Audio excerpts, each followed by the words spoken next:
Not sure I like this Yeti story while I'm out here by myself. Don't poach cactus. Leave it alone. Your destination, Palm Springs. This time, you're solo. Women chefs, women artists. Experience them for yourself. This is the WTAF show. Women, travel, art, food. If you're like me, your introduction to Joshua Tree came by way of MTV in the 1980s. Ironically, the cover art for the iconic 1985 album by U2 was not, in fact, taken at Joshua Tree National Park. But you'd never know it here because the oddly shaped trees, a cross between a palm tree and a pine tree, are everywhere. I returned to Joshua Tree roughly an hour north of Palm Springs to hike the Hidden Valley Trail, smack in the center of this park. I broke major laws the first night here, racing to Keys View to catch the sunset. And it was worth it. Hiking solo in the middle of a hot desert roughly the size of Rhode Island is beautiful, desolate, harsh, seductive, and exciting. And being mindful about my fitness at my age to handle the dry, hot conditions was on my mind as I made my way here. If you're a Gen X woman like me, and you have a career, and you have a corporate career, or a career that involves sitting at a desk for an extended period of time, I'm gonna take a wild guess that your body hurts. I can't say enough about the importance of moving your body. I'm not saying you have to be a big, gym goer. You know, I go to the gym pretty frequently, but that's because I've really had a great trainer, a coach, someone who helped me understand not why the movement makes my body look better, why the movement makes my body work better. The Hidden Valley Trail is a popular 1.1-mile loop hike through a scenic valley surrounded by massive rock formations. The trail is considered easy, making it suitable for hikers and rock climbers of all skill levels. It's also known for the unique microhabitat it supports. And it has weird chapters of history.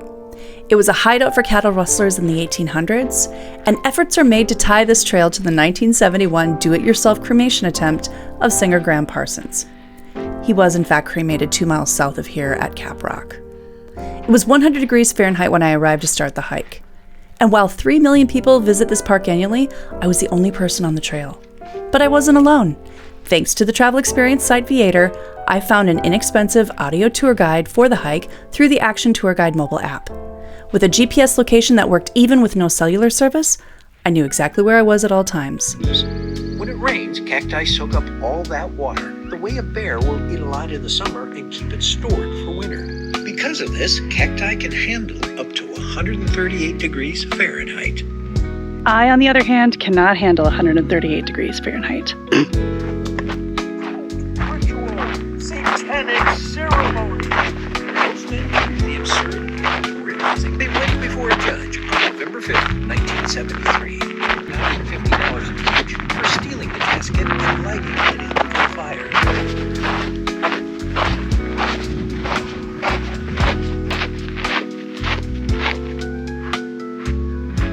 Nobody's out rock climbing today.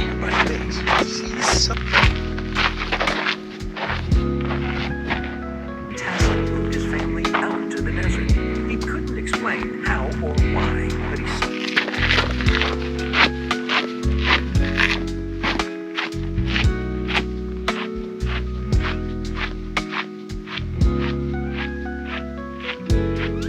The Marine panic. Not sure I like this Yeti story while I'm out here by myself. Don't poach cactus. Leave it alone. The government even passed a law that banned the transport of succulents on county highways. But it wasn't enough. People still kept stealing them. And she found solace here during the night. Okay, this is a workout.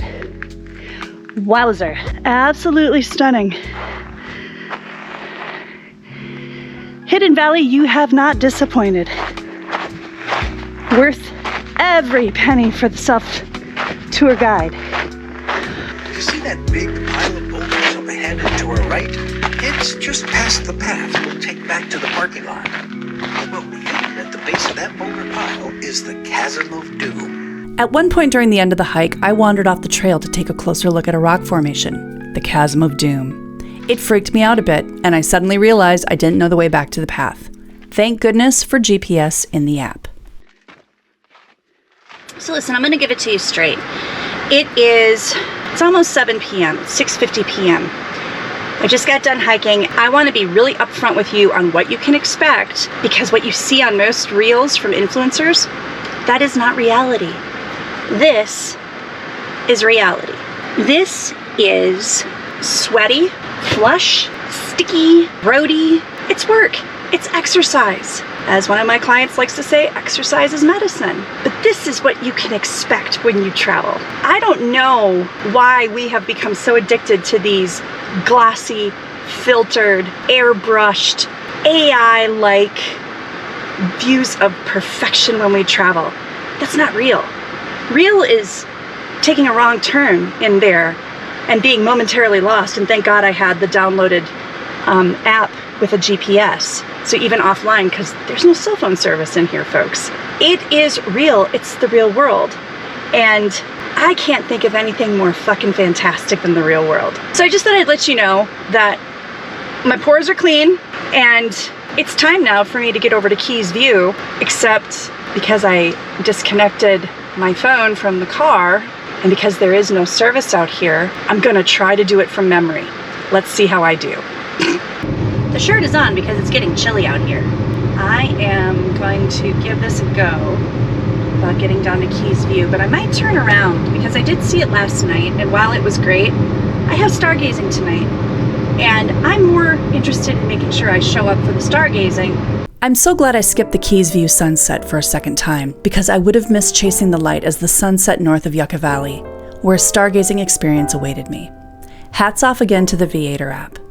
I highly recommend Professional Stargazing in Joshua Tree, a small business operated by experienced astronomers who not only explain the stars, they convert a patch of desert more than 5 miles from the nearest town into a comfortable oasis. Hot beverages, high-powered skygazing binoculars, and a guided explanation by a faceless astronomer with a voice just like Dr. Leonard Hofstadter. For nearly 2 hours, we viewed and learned about the solar system, Greek mythology, and deep space views through high-powered telescopes. It was 58 degrees Fahrenheit when I left the desert at the end of our stargazing experience. It was a beautiful, challenging day in the Joshua Tree National Park, and I slept oh so very well that night.